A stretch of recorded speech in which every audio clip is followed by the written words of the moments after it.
என் அன்பு குழந்தையே, உனது நீண்ட நாள் நெடுநாள் காத்திருப்பு வரங்களோடே நிறைவடையும். உன்னுடைய ஆசைகளை சுருக்கி மனதை கட்டுப்படுத்தி உன்னை நீயே வருத்திக் கொண்டும் உன்னை நீயே உருக்கிக் கொண்டும் நீ செய்த நீண்ட தவம் விரைவில் முடிவுறும்.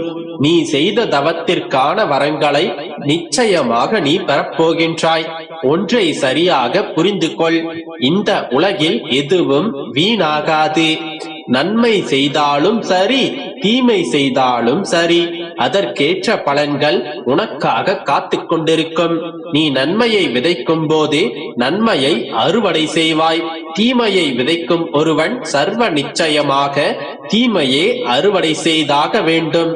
நன்மை தீமைகள் என்று நீ செய்யும் ஒவ்வொரு செயலும் ஒன்றும் விடுபடாமல் கணக்கில் எடுத்துக் கொள்ளப்படும் போது நீ செய்த வேண்டுதல், உன்னுடைய பொறுமை, உன்னுடைய காத்திருப்பு, நீ செய்த நற்செயல்கள் என்று எல்லாவற்றிற்கும் ஒரு சரியான பலன் இருக்கும். நீ எனக்காக உன்னை வருத்தி செய்து கொண்ட எந்த வழிபாடுகளும் வீணாய் போகாது. இன்று உனக்கு பலன் கிடைக்காததை போன்று தோன்றலாம், ஆனால் அதற்கான பலன்களை நான் ஏற்கனவே கொடுத்து விட்டேன். எல்லாமும் உன்னுடைய பெயரில் சேகரிக்கப்பட்டு கொண்டிருக்கின்றது. நீ செய்த வழிபாடுகளும் நீ செய்த புண்ணிய காரியங்களும் வேறொருவர் கணக்கில் எடுத்துக் கொள்ள முடியாது. யாராலும் உன்னுடைய புண்ணியங்களை தட்டி பறிக்கவும் முடியாது. சரியான நேரத்தில் கடவுள் ஒருவேளை கைவிட்டாலும் உன்னுடைய கருணை நிறைந்த மனதும் உன்னுடைய நற்செயல்களும் உன்னை சரியாக காக்க வரும். உன்னுடைய இறை நம்பிக்கையும் வழிபாடுகளும் விரதங்களும் பரிகாரங்களும் என்று தேடி தேடி இறை வழியில் சென்று கொண்டிருந்தாயே, அதற்கான புண்ணிய பலன்களெல்லாம் உன்னுடைய கரங்களை இறுக பற்றி கொண்டிருக்கின்றது. எந்த சமயத்திலும் துன்பத்திலும் கஷ்டத்திலும் நீ மூழ்கும்படி செய்து விடாதே. சரியான நேரத்தில் உன்னை மேலே தூக்கி நிறுத்துவதற்காகத்தான் என்னுடைய கரங்களும் உன்னுடைய கரங்களை பற்றி கொண்டிருக்கின்றது. அதை நீதான் உணராமல் தவிக்கின்றாய். பல ஆண்டுகளாக நீ செய்து கொண்டிருக்கும் நீண்ட தவங்களே ஆயினும் ஒரு நாள் முற்று பெற்றே ஆகும். இறைவன் இறங்கி வரம் தந்தே ஆக வேண்டும். இதோ இப்பொழுதும் நீ தவம் தான் செய்து கொண்டிருக்கின்றாய். காத்திருந்து காத்திருந்து உன்னுடைய காலங்களை கழித்துக் கொண்டிருக்கின்றாய். நீ காத்துக் கொண்டிருக்கின்றாய் என்பதை விட உன்னை உருக்கிக் கொண்டு தவம் புரிந்து கொண்டிருக்கின்றாய். உணவு உடை இருப்பிடம் அன்றி உனது நிலையிலேயே இல்லாமல் சதா சர்வ காலமும் உனக்கு வேண்டிய ஒன்றை நினைத்துக் கொண்டு தவம் புரிந்து கொண்டுதான் இருக்கின்றாய். எப்பொழுதும் எந்த நேரத்திலும் உன்னுடைய மனம் முழுவதும் உன்னுடைய வேண்டுதல் நிறைவேற வேண்டும் என்ற ஒரே குறிக்கோளுடன் தான் வாழ்ந்து கொண்டும் இருக்கின்றாய். அதனால் தான் கூறுகின்றேன், ஒரு பொருளை குறிக்கோளாக கொண்டு தவம் புரிந்து கொண்டிருக்கின்றாய் என்று.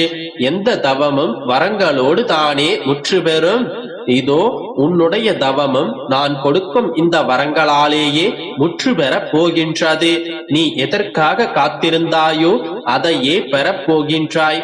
மன வலிகள் நிறைந்த உன்னுடைய வாழ்க்கை போராட்டம் இப்போது மாறப்போகின்றது. இது நாள் வரையிலும் நீ விரும்பிய எதையும் நான் கொடுக்கவில்லை என்று வருத்தப்பட்டு கொண்டே இருந்தாய். இனிமேல் உனக்கு தேவையான அனைத்தையும் நான் தருவேன். சேமித்த பணம் வறுமையில் பயனளிக்கும். அதே போன்றே நீ சேர்த்து வைக்கின்ற புண்ணியம் உன்னுடைய கஷ்ட காலத்தில் துணை நிற்கும். இனி எதற்காகவும் கவலைப்படாதே, எதை கண்டும் கலங்காதே. நீ கலங்கிய அனைத்தும் பொடி பொடியாக போகின்றது. இழந்ததையெல்லாம் மீண்டும் மீட்டுக் கொள்ளப் போகின்றாய்.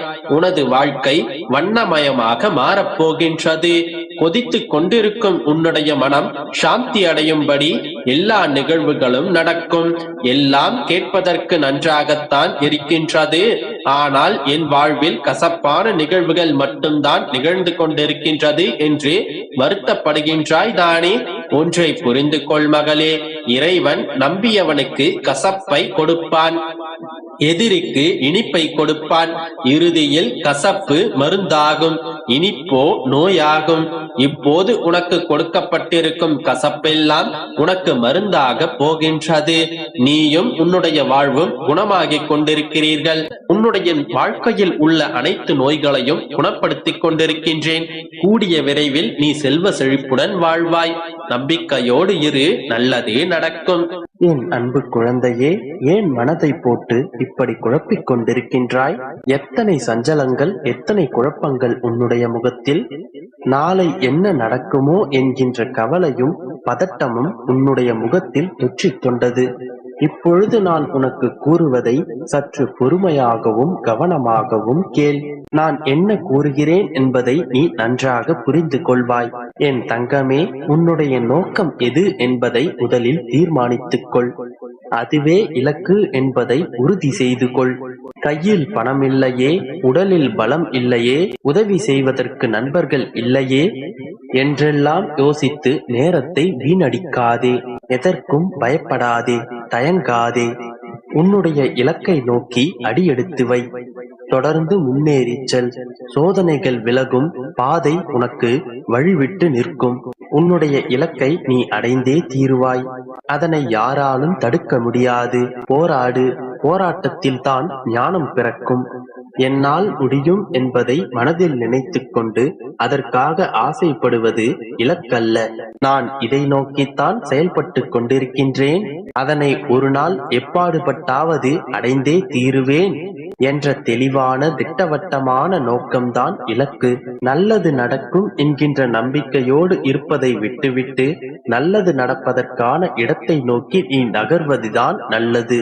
எதற்காக தயங்கி நிற்கின்றாயோ, எதற்காக பயப்படுகின்றாயோ, எது உன்னை பயம்புறுத்துகின்றதோ அதை அஞ்சாமல் அதனை எதிர்கொள். ஒருமுறை நீ உனக்கு பயப்படுவதை எதிர்த்து நின்று போராடிவிட்டால் அந்த பயமும் தயக்கமும் உன்னுடைய வாழ்க்கையில் அடியோடு நீங்கும். வாழ்க்கையில் வார்த்தைகளையும் வாய்ப்புகளையும் சரியாக பயன்படுத்திக் கொண்டாலே போதும். அதன் பிறகு உன்னுடைய வாழ்க்கையில் நீ கட்டாயமாக முன்னேறிவிடலாம். வாய்ப்புகள் என்பது உன் கண் முன்னாலேயே தான் நிற்கும். அதனை சரியான முறையில் கண்டெடுப்பதுதான் உன்னுடைய கடமை. உன்னால் முடியும் என்று உன்னை ஊக்கப்படுத்தும் மனிதர்களுடன் நீ பழகு. அவர்கள்தான் நீ விழும்போதெல்லாம் உன்னை தாங்கி உன்னை முன்னேற்ற பாதையில் வழிநடத்துவார்கள். உன்னை தாழ்த்தி பேசுபவர்களிடமிருந்து விலகிவிடு. தனக்குத்தானே ஆறுதல் கூறும் மனதைரியம் இருந்தாலே போதும், அனைத்தையும் கடந்து விடலாம். தவறு செய்துவிட்டேன் என்று வருத்தப்படுவதற்கு ஒன்றுமில்லை. சரியான முடிவு உன்னுடைய வாழ்க்கையில் நம்பிக்கையை இரட்டிப்பாக்கும். தவறான முடிவு உன்னுடைய வாழ்க்கையில் உனக்கான அனுபவத்தை இரட்டிப்பாக்கும்.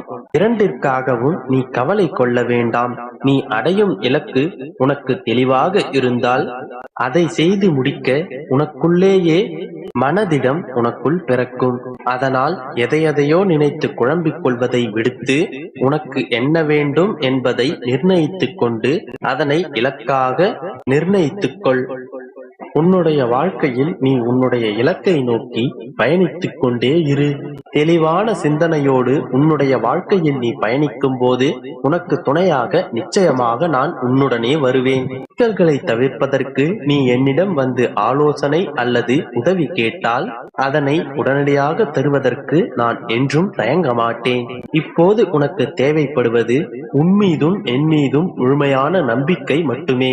அந்த நம்பிக்கையே உனக்கானவற்றை உன்னிடம் கொண்டு வந்து சேர்க்கும். நீ எதனையும் போட்டு மனதில் வைத்து குழப்பிக் கொண்டிருக்காதே. நீ எதனை தேடுகின்றாயோ அது நிச்சயமாக உனக்கு கிடைக்கும். நீ எதை நினைக்கிறாயோ அது நிச்சயமாக நடக்கும்.